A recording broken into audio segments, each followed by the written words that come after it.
La vela llevaba 3 horas encendida.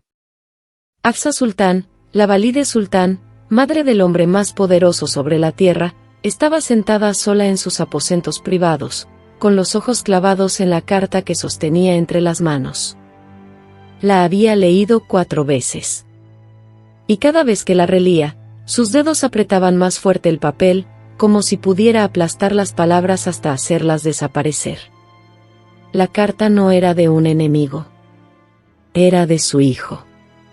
Solimán el Magnífico.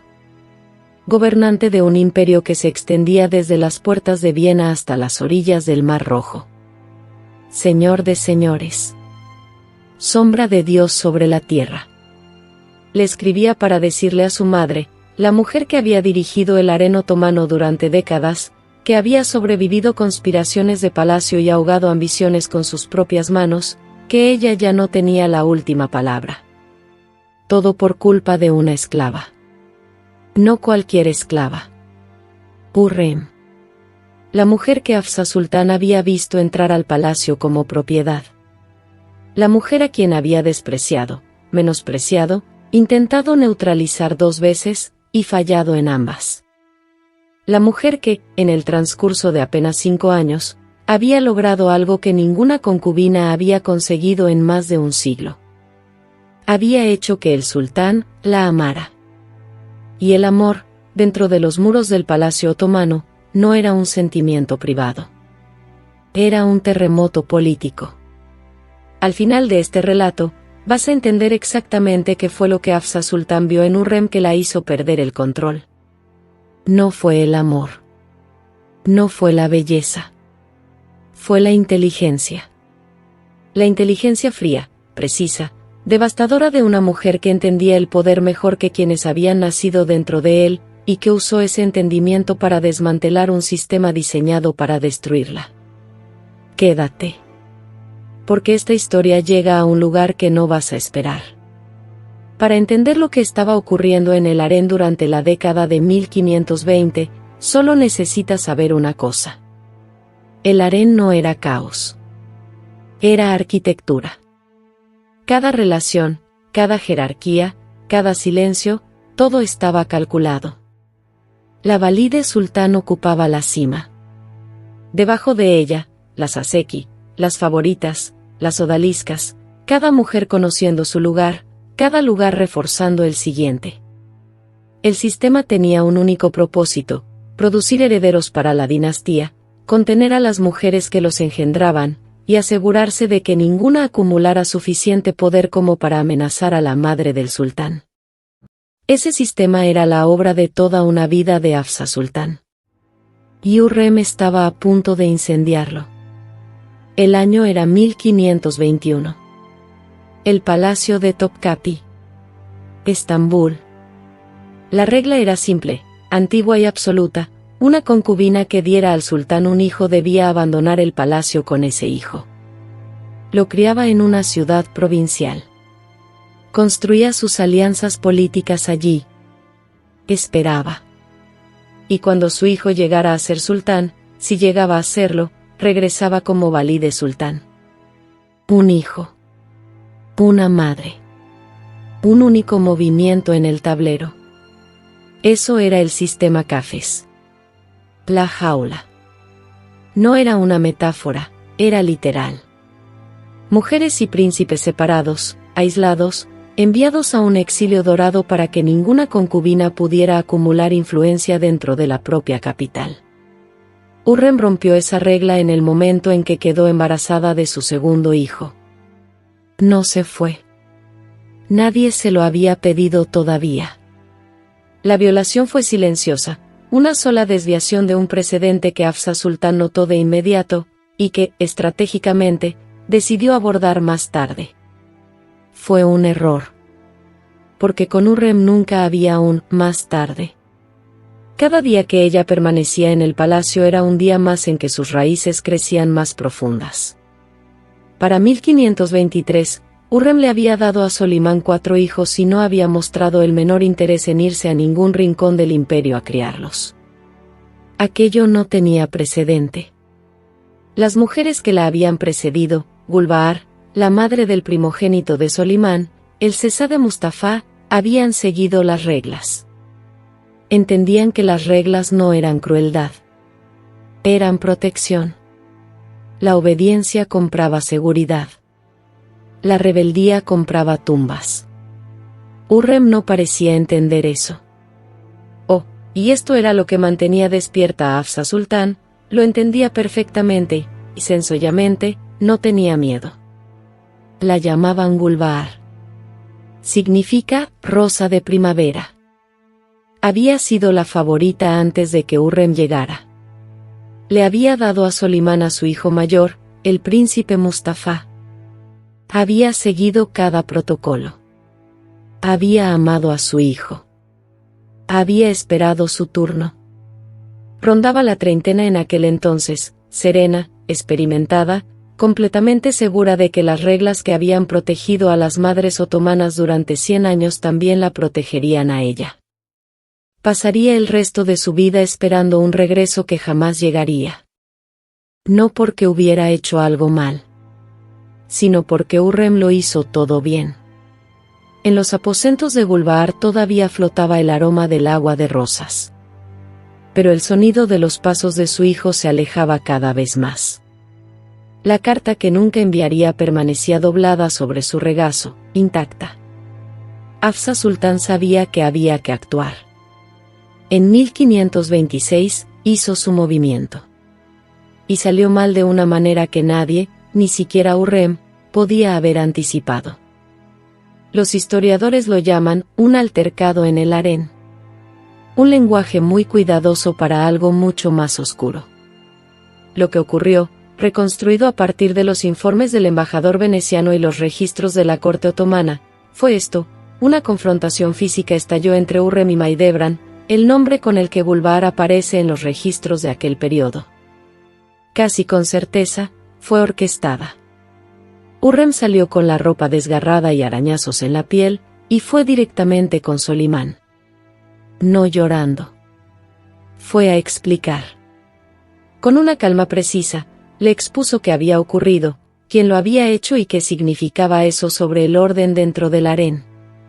No pidió venganza. Pidió claridad.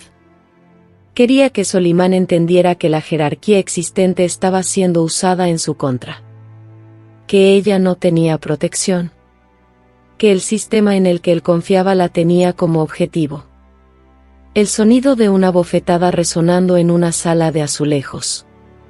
El frío del suelo de mármol. El sabor a sangre en un labio partido. Solimán no castigó a Mahidevran con el exilio. Hizo algo más devastador. Dejó de visitarla por completo. Un incidente. Una conversación. Una mujer a quien muchos despreciaban como esclava extranjera acababa de terminar la carrera política de una favorita legítima, sin derramar una sola gota de sangre. Hafsa Sultán lo contempló todo y sintió, por primera vez en décadas, algo que llevaba mucho tiempo sin experimentar. Incertidumbre. 2 velas en la oscuridad del palacio, una se apagó. Una mujer sola en una habitación demasiado grande. Una silla vacía junto a la ventana. Porque el problema no era lo que Hürrem había hecho. El problema era cómo lo había hecho. Sin escenas. Sin manipulación que el sultán pudiera detectar.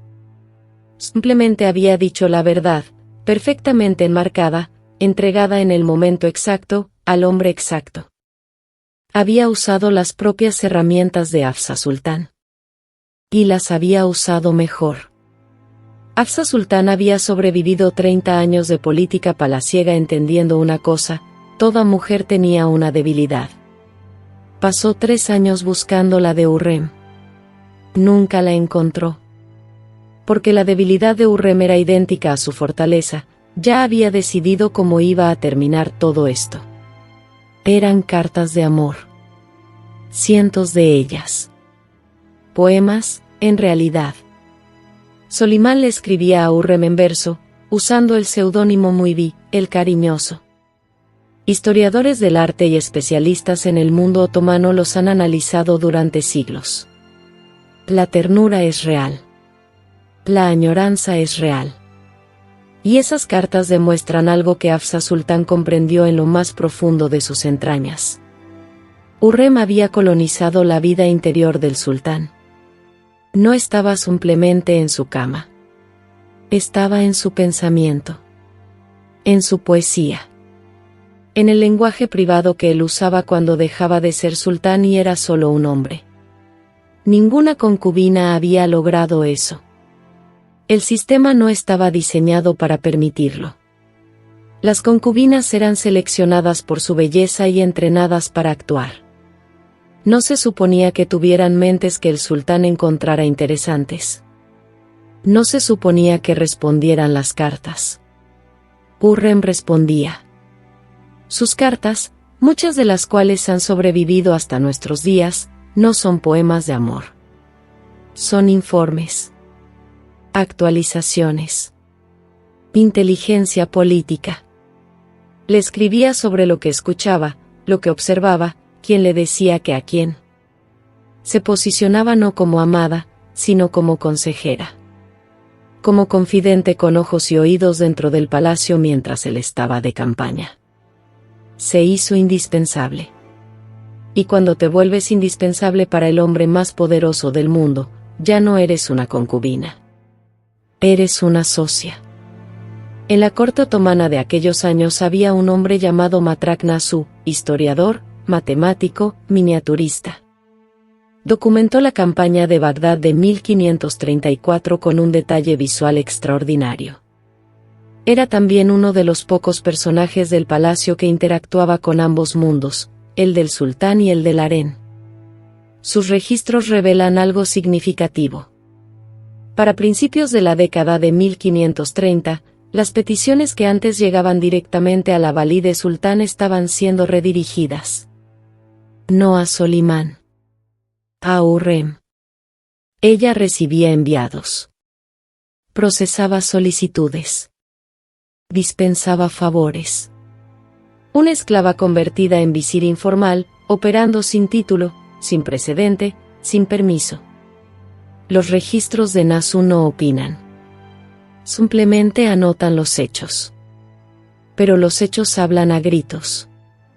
El rasguño de una pluma sobre el pergamino. El peso de un sello hundiéndose en la cera caliente. El murmullo de una antesala repleta de peticionarios esperando turno. Todo eso estaba ocurriendo mientras Hafsa Sultán aún vivía. Mientras todavía ostentaba el poder. Mientras técnicamente seguía controlando el harén. Lo que lleva a la pregunta, ¿por qué no lo detuvo? Lo intentó. Y lo que hizo en su lugar es la parte de esta historia que ha permanecido enterrada durante 500 años. Para 1533, Hafsa Sultán estaba enferma.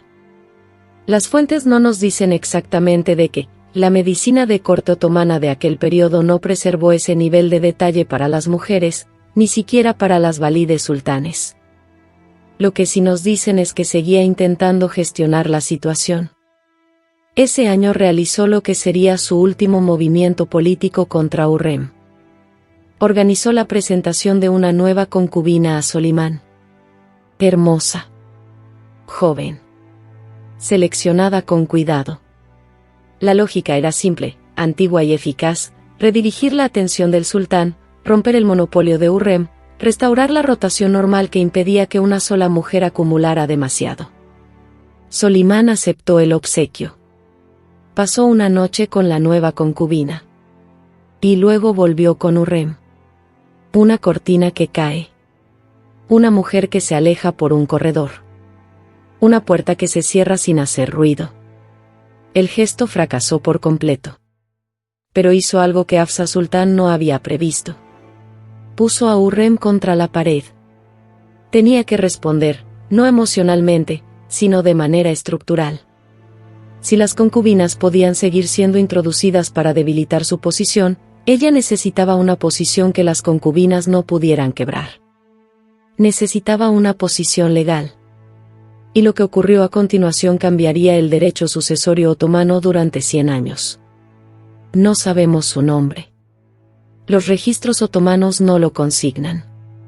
Probablemente era georgiana o circasiana. Las fuentes que mencionan el incidente la describen como excepcionalmente bella, lo que en el lenguaje de la corte otomana generalmente significaba piel clara y cabello oscuro. Fue traída al palacio, presentada, aceptada, y luego nada. Desaparece de los registros por completo. No fue la primera mujer que el palacio devoró. Solo fue la más políticamente insignificante. La habían usado como arma en la guerra de otro, sin que ella lo supiera, y había perdido antes de entender siquiera el tablero. Ella no había elegido esto. No había pedido ser un peón. Pero en el palacio otomano, nadie pedía el papel que le tocaba. La única elección, la única, era si estabas dispuesto a pelear una vez que entendías las reglas. Hurrem había entendido las reglas hacía años. En 1533, hizo su movimiento final. Y fue un movimiento que nadie, ni siquiera Hafsa Sultán, había visto venir. Hafsa Sultán murió en marzo de 1534. Murió habiendo fracasado en su intento de desplazar a Hurrem. Murió viendo el sistema que había construido resquebrajarse bajo el peso de una mujer a quien había subestimado. Y murió, así lo sugieren las fuentes, sabiendo perfectamente lo que estaba a punto de ocurrir.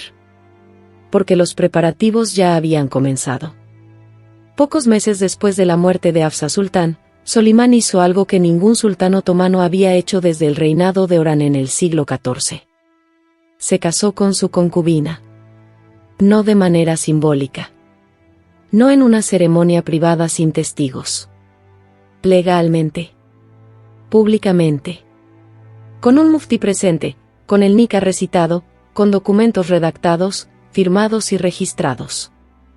La ceremonia tuvo lugar, según los reportes, en presencia del gran visir Ibrahim Bajá, quien, según las fuentes, estaba horrorizado, y un grupo selecto de altos funcionarios del palacio. La última vez que un sultán otomano había hecho algo así había sido en 1346. Han pasado 188 años.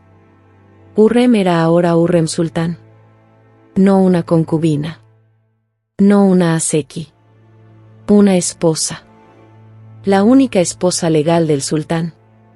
Una mujer con derechos que la ley otomana protegía. Una mujer que ya no podía ser simplemente desplazada por una nueva favorita en la oscuridad de la noche. Piensa en lo que significa eso.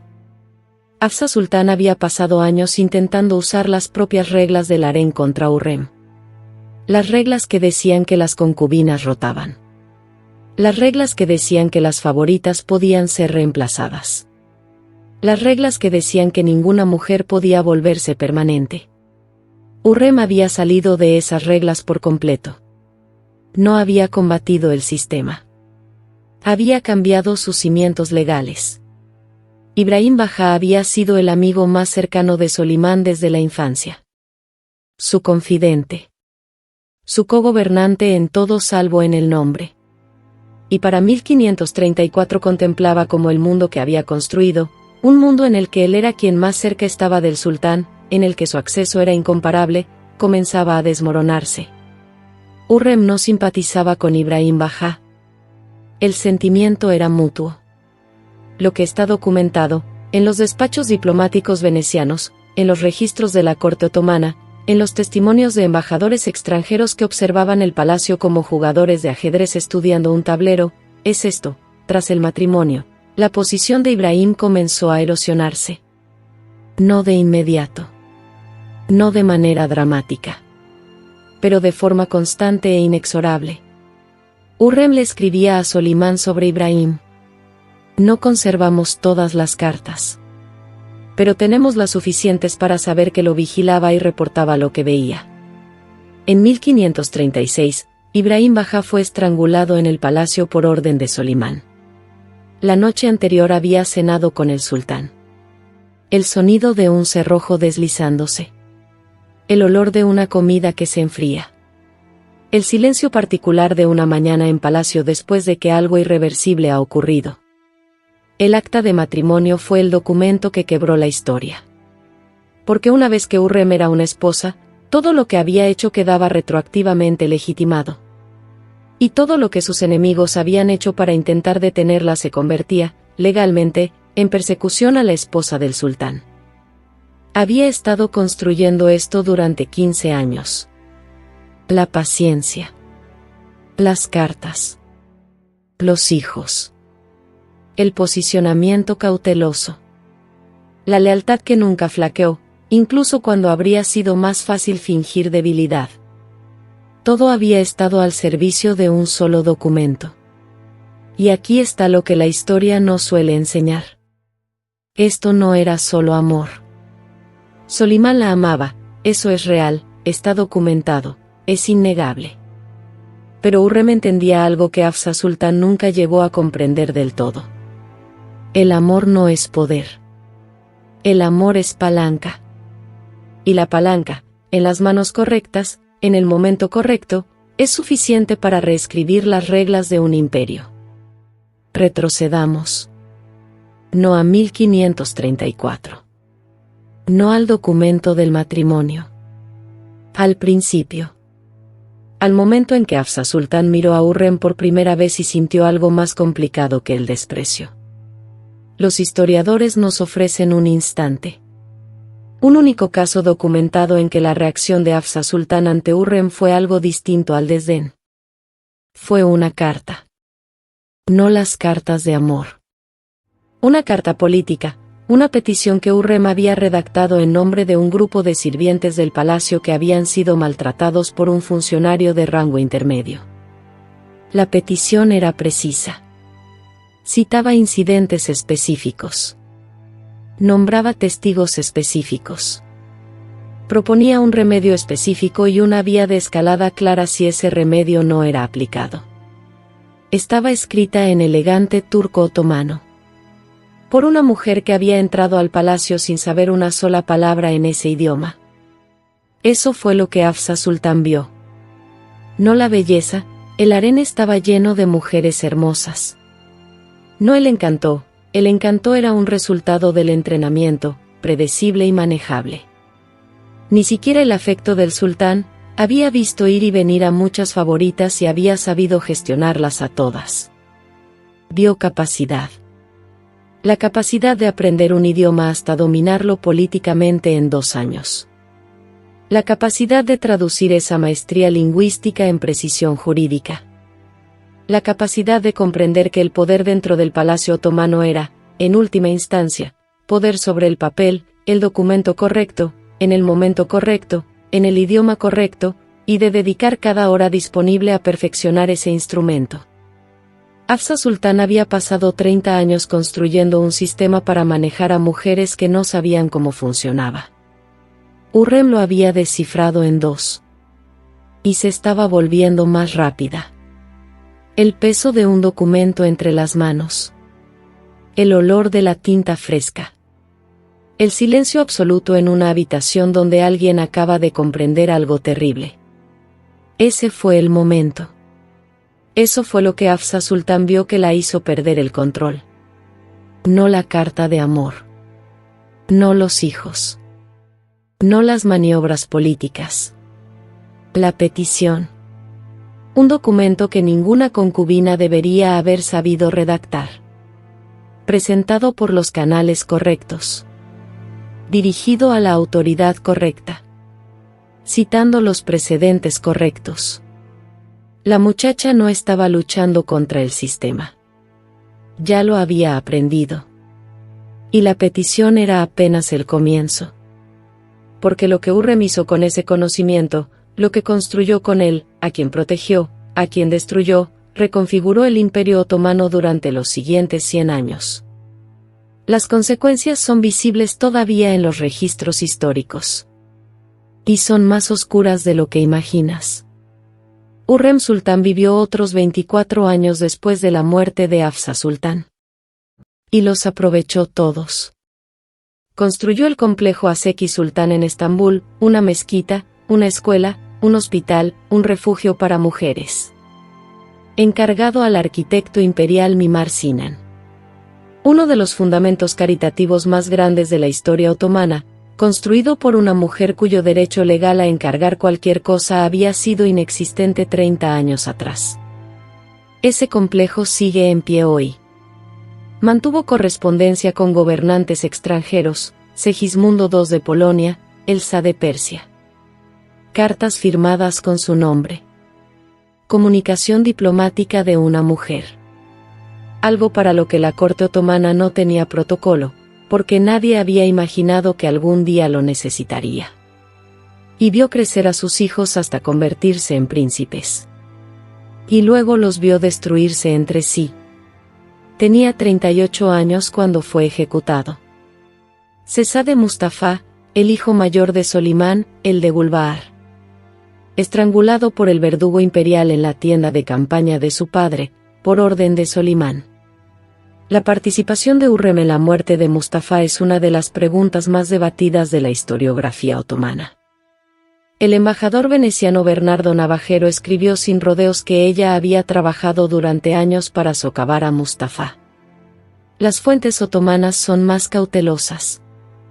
Los partidarios de Mustafa, numerosos y muy vocales en su duelo, culparon directamente a Hürrem y a Rustem Bajá, su yerno. Lo que está documentado, cartas, probablemente falsificadas, que sugerían que Mustafa estaba planeando un golpe de estado llegaron a manos de Solimán. Lo que no está documentado, quién las escribió. La muerte de Mustafa desencadenó un duelo público tan intenso que un poeta de la corte otomana llamado Talkal Yaya escribió una elegía pública, un acto extraordinario, equivalente a una protesta política. El poema circuló. La gente lloró en las calles de Estambul. El llanto de una ciudad que no suele llorar en público. El olor del incienso ante un ataúd que no debería existir. El peso de una decisión que un padre tomó y que rompió algo en él para siempre. Hürrem murió en 1558, 5 años después que Mustafa. Se dice que Solimán nunca se recuperó de ninguna de las dos pérdidas. Sobrevivió a ambas durante 8 años, vivió para ver partir a la mujer que amó lo suficiente como para reescribir la ley otomana por ella, y al hijo que mató para proteger el trono que ella le ayudó a sostener. El imperio que ella contribuyó a moldear descendió, tras su muerte, hacia una crisis sucesoria que sus hijos supervivientes resolvieron a la manera antigua, matándose entre sí. Su hijo Selim II se convirtió en sultán. Su reinado no fue glorioso. La dinastía continuó. Si fue mejor por todo lo que ella hizo, esa es una pregunta que los historiadores siguen discutiendo. Aquí está la verdad incómoda que esta historia no deja de rozar. Hürrem Sultán es recordada, en la historia popular, como una historia de amor. La esclava que ganó el corazón de un sultán. Roxelana la hechicera. La mujer extranjera que embrujó a un gran hombre. Ese relato no es accidental. Es la historia que los hombres, los embajadores, los historiadores, los poetas, encontraron menos amenazante. Si era una hechicera, era sobrenatural. Si era una seductora, era una fuerza de la naturaleza. Ninguna de las dos explicaciones obliga a concluir que una mujer encerrada en una jaula estudió los barrotes, midió sus espacios y encontró el ángulo exacto desde el que una mano humana podía doblarlos. Lo que Hafsa Sultán vio, lo que de verdad la hizo perder el control, era más simple y más aterrador que la brujería. Vio a una mujer más inteligente que el sistema. Y supo lo que eso significaba. Porque Hafsa Sultán había sido una vez esa mujer. Había sido ella quien entendía la arquitectura del poder mejor que las personas que vivían dentro de él. Había construido su propia autoridad de la misma manera, documento a documento, relación a relación, paciencia estratégica medida en años. Reconoció a Hürrem porque Hürrem le recordaba a sí misma. Y supo, con la certeza de alguien que había sobrevivido 30 años de política en la corte otomana, que solo había lugar para una. En algún lugar del palacio, en la misma noche, ardían 2 velas. Una en los aposentos de Hafsa Sultán. Otra en los de Hürrem. Nunca estuvieron en la misma habitación. Nunca se miraron directamente a los ojos. Y sin embargo, durante años, se vigilaron, se estudiaron, Se midieron la una a la otra a través de corredores de mármol y mensajes cifrados y silencios que los demás no podían descifrar. El hilo que recorre toda esta historia, el objeto que aparece en cada momento decisivo, es la carta. El pedazo de papel. El documento. Cada pivote de esta historia gira sobre la escritura, los poemas de amor de Solimán, las peticiones de Hurrem, la correspondencia diplomática, el contrato de matrimonio, las supuestas falsificaciones que costaron la vida a Mustafa. El papel era la moneda real del palacio otomano. No el oro. No la belleza. Las palabras, correctamente desplegadas, en el momento correcto. Hurrem lo entendió antes de cumplir 20 años. Y nunca dejó de usarlo. Llamamos supervivencia a lo que hizo Hurrem. Llamamos poder a lo que construyó. Llamamos política al sistema que navegó. Pero la historia deja una pregunta sin respuesta limpia, una pregunta que los historiadores debaten y deben seguir debatiendo. ¿En qué momento la supervivencia se convierte en algo de lo que tienes que responder? Gulbaar perdió su futuro porque Hurrem lo tomó. La concubina sin nombre de 1533 fue borrada. Mustafa, culpable o inocente, murió en una tienda de campaña, estrangulado, mientras su padre lo contemplaba. Los hombres que se cruzaron en el camino de Hurrem cayeron, uno a uno, de maneras que nunca fueron del todo probadas pero tampoco del todo negables. Entró al palacio sin nada. Lo dejó habiendo cambiado la estructura de la sucesión otomana, construido monumentos que aún se alzan, y hecho de su hijo un emperador. ¿Fue una víctima que se convirtió en algo peor que sus victimarios? ¿O simplemente fue la única persona en la sala dispuesta a jugar según las reglas reales del juego, las que nadie pronunciaba en voz alta? La vela sigue ardiendo. La carta permanece, sin abrir o ya leída. Y la respuesta a esa pregunta depende enteramente de si eres la mujer que sostiene la pluma, o aquella sobre quien se escribe.